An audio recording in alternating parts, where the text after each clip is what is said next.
6 বছর পর কাজিনের সাথে দেখা হবে, তাকে আনতে এয়ারপোর্টে যাইতেছি। অলমোস্ট এয়ারপোর্টে এসে গেছি।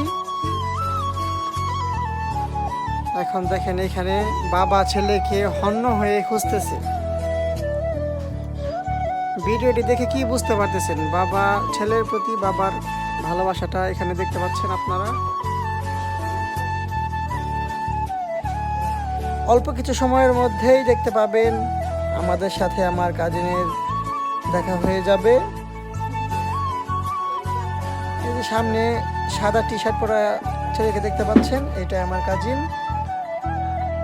দেখেন আমাদের সাথে অলরেডি দেখা হয়ে গেছে, কিন্তু বাবা ওনাকে চিনতে পারে নাই। যাই হোক, ভিডিওটি আপনাদের কাছে কেমন লাগলো অবশ্যই জানাবেন। ভালো লাগলে অবশ্যই সাবস্ক্রাইব করবেন। ধন্যবাদ।